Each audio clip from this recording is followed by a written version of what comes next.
Good morning students. BSc part second organic chemistry में अपन aldehyde और ketones के बारे में पढ़ रहे थे। तो आज अपन वे मेथड्स देखेंगे जिनसे केवल और केवल कीटोन्स का फॉर्मेशन होता है। ओके, तो special methods for synthesis of ketones.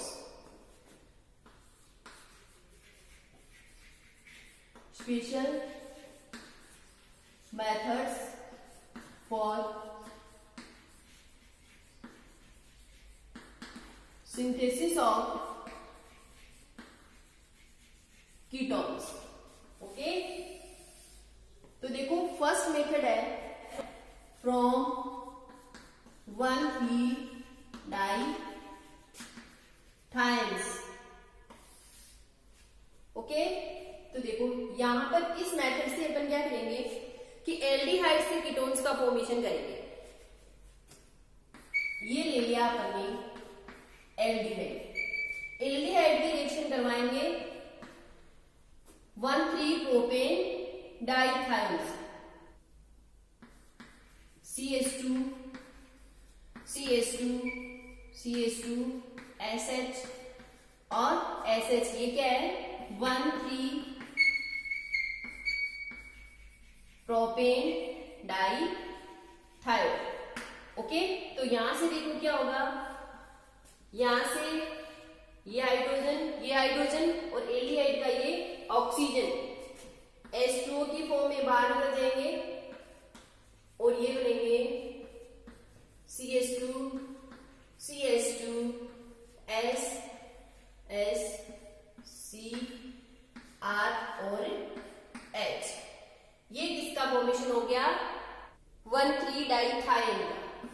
ये है 1,3-डाइथायन। ओके, अब देखो आगे वाले स्टेप में अपन इस 1,3-डाइन की रिएक्शन करवाएंगे ब्यूटिल लिथियम के साथ, C4H9Li। ये क्या है ब्यूटिल लिथियम। तो यहां से ये हाइड्रोजन आओ इस ब्यूटिल ग्रुप के साथ बना लेगा ब्यूटेन C4H10 और इसकी जगह क्या आ जाएगा लिथियम। तो ये बनेगा CH2 CH2 CH2 S S, ये कार्बन, ये R और ये Li प्लस और ये C माइनस। यहां से देखो H प्लस गया है, कार्बन पर कैसा चार्ज आ गया नेगेटिव चार्ज, और ये Li प्लस अब यहां आ जाएगा इसके पास ये Li प्लस। ओके, फिर आगे अपन इसका 1 डिग्री एल्किल हैलाइड के साथ रिएक्शन करवा के एल्काइलेशन करवाते हैं। मान लीजिए R-CH2 अक्स एल्किल हैलाइड। तो यहां से क्या होगा ये जो हैलाइड है एक्स माइनस की फॉर्म में लिथियम के साथ, LiX की फॉर्म में बाहर, और ये CH2R डैश ग्रुप आ जाएगा इस कार्बन पे। तो ये बनेगा CH2 CH2 S S और ये CR और ये CH2R डैश। ओके, ये क्या बन गया थायोकीटेन। थायोकीटेन, इस थायोकीटेन का अपन फिर क्या करवाते हैं हाइड्रोलिसिस करवाते हैं HgCl2 और मेथेनॉल की प्रेजेंस में। ओके, तो यहां से क्या होगा ये बॉन्ड तो ब्रेक, यहाँ डबल बॉन्ड आ जाएगा और यहाँ H और यहाँ H। तो अपने पास देखो ये बनेगा R-C-O CH2R डैश और साथ में वो स्टार्टिंग में जो अपन ने लिया था 1,3-प्रोपेन डाइथायोन SH और SH। तो ये लिया था अपने एल्डिहाइड से किसका फॉर्मेशन हो गया ये रहा कीटोन का। ये बहुत इंपॉर्टेंट है, ये कई बार एग्जाम में भी पूछा जाता है। अब देखो यहाँ पर एक बहुत इंपॉर्टेंट बात ये है कि जो एल्डिहाइड है इधर डबल बॉन्ड O है, ऑक्सीजन की इलेक्ट्रोनेगेटिविटी ज्यादा होती है, तो बॉन्ड के इलेक्ट्रॉन की शिफ्टिंग ऑक्सीजन की ओर होगी, तो कार्बन पर कौन सा चार्ज आ जाएगा पॉजिटिव चार्ज। लेकिन देखो यहाँ पर ये जो 1,3-डाइथायन बनाया है इसकी आगे जब रिएक्शन अपन करवाते हैं ब्यूटिल लिथियम के साथ, तो ये जो ऑर्गेनोलिथियम कंपाउंड बना है, ये कंपाउंड कौन सा है ऑर्गेनोलिथियम कंपाउंड। तो इस ऑर्गेनोलिथियम कंपाउंड में देखो कार्बन पर कौन सा चार्ज है, नेगेटिव चार्ज। तो देखो यहां से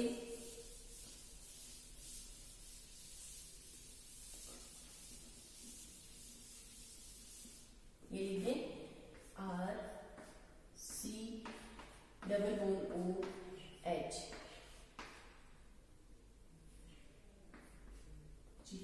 और ये नेगेटिव।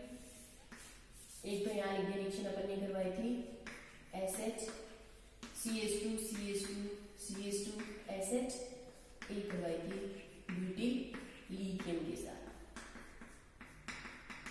तो अपने पास ये आया था CH2 CH2 CH2 S S C R और Li+C-।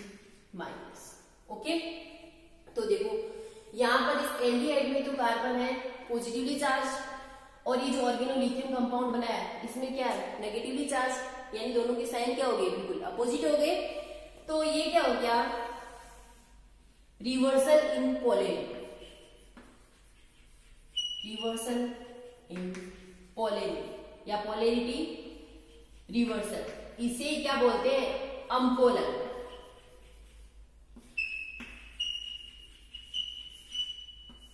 विपरीत ध्रुवणता, यह बहुत इंपॉर्टेंट है, ये एग्जाम में आया हुआ है कि अम्पोलन क्या होता है।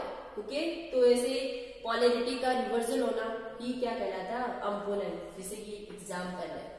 ओके, तो 1,3-डाइथाइंस का ये जो ऐसा यूज है, ये सबसे पहले किसने किया था, कोरे और सीबेस ने, कोरे और सीबेस ने किया था, इसलिए इस मेथड को कोरे सीबेस मेथड भी कहा जाता है। तो ये बहुत इंपॉर्टेंट है कि एल्डिहाइड से कीटोन का फॉर्मेशन फ्रॉम 1,3-डाइथाइंस।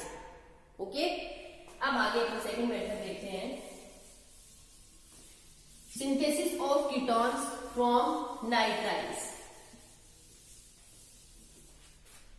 सेकंड लेते हैं, from nitriles.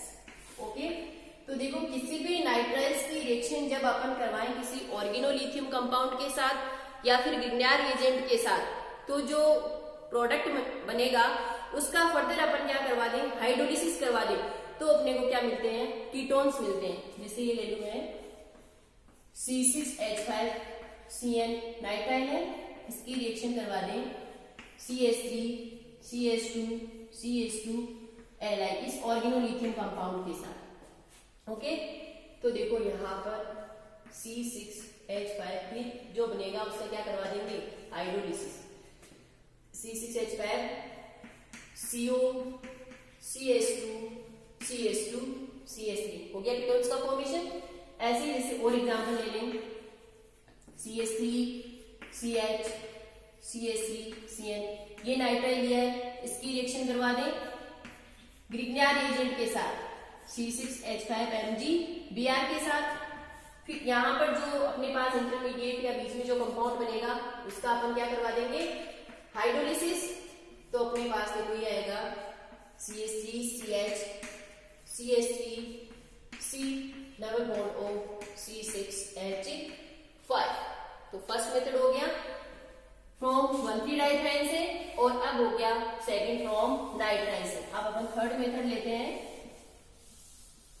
Formation of aromatic ketones from Friedel-Crafts reaction. क्या ले लें,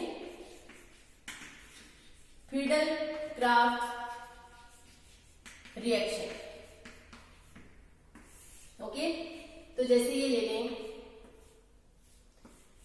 बेंजीन की रिएक्शन अपन करवा दें एसिटिल क्लोराइड या फिर एसिटिक एनहाइड्राइड के साथ,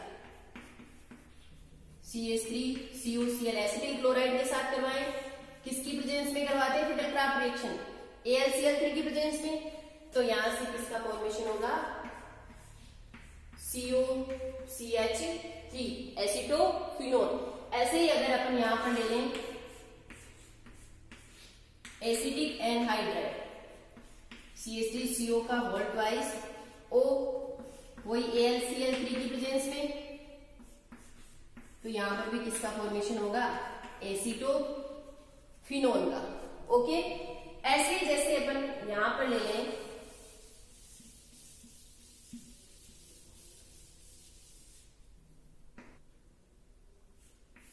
बेंजीन की रिएक्शन करवाएं बेंजोइल क्लोराइड के साथ, C6H5CO Cl AlCl3 की प्रेजेंस में, तो यहां पर किसका फॉर्मेशन होगा, बेंजोफिनोल का। ठीक है, बेंजोफिनोल। तो बेंजीन की रिएक्शन जब एसिटिक क्लोराइड या एसिटिक एनहाइड्राइड के साथ करवा रहे थे तो एसिटोफिनोल, और जब बेंजीन की रिएक्शन बेंजोइल क्लोराइड के साथ करवाते हैं, क्योंकि यहाँ पर फिडल-क्राफ्ट रिएक्शन से करवा रहे हैं AlCl3 की प्रेजेंस में, तो किसका फॉर्मेशन होगा, बेंजोफिनोल का। ओके, अब देखते हैं general properties of aldehyde and ketones.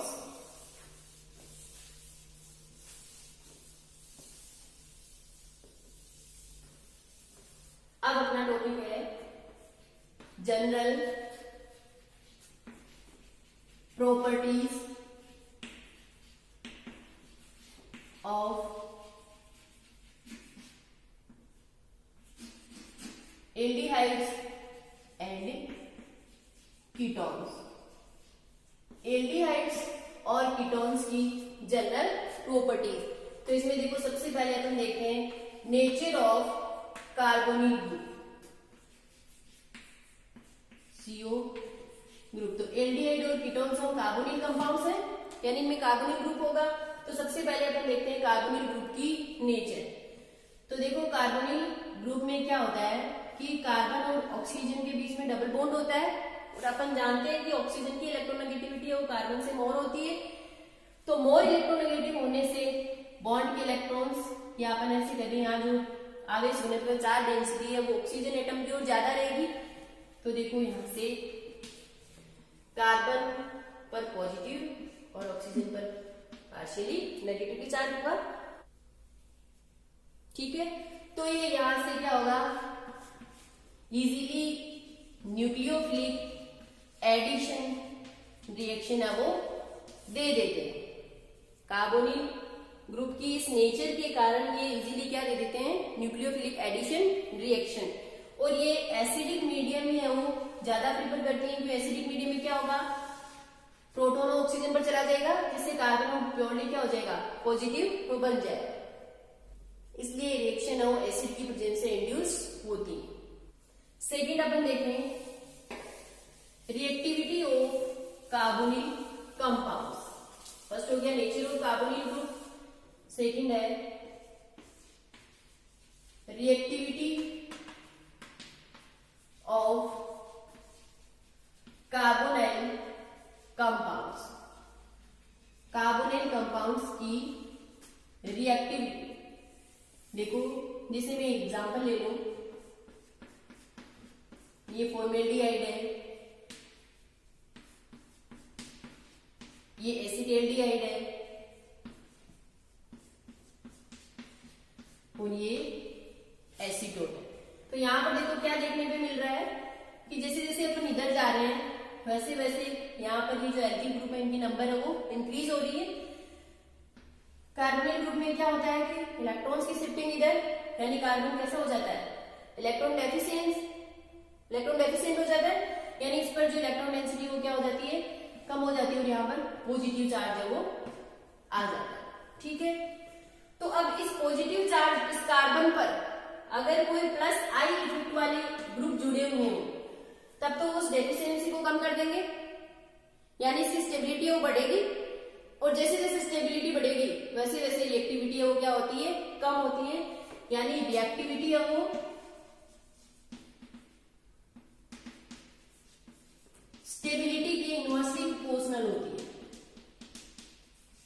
ठीक है, तो देखो इधर से इधर जा रहे हैं, एल्किल ग्रुप की नंबर बढ़ती जा रही है, alkyl group plus I effect रखते हैं, यानी पर जो डेफिशिएंसी आई थी उसे रिमूव कर देंगे वापस, या ऐसे करेंगे कि स्टेबिलिटी है वो इंक्रीज करेंगे, और जैसे जैसे स्टेबिलिटी इंक्रीज करेंगे वैसे वैसे रिएक्टिविटी क्या होगी, कम होगी। तो सबसे ज्यादा रिएक्टिविटी होगी फॉर्मेल्डिहाइड की, उससे कम एसिटाल्डिहाइड, और सबसे कम किसकी होगी, एसीटोन की। ओके, ऐसे जैसे मैं और एग्जाम्पल लूं,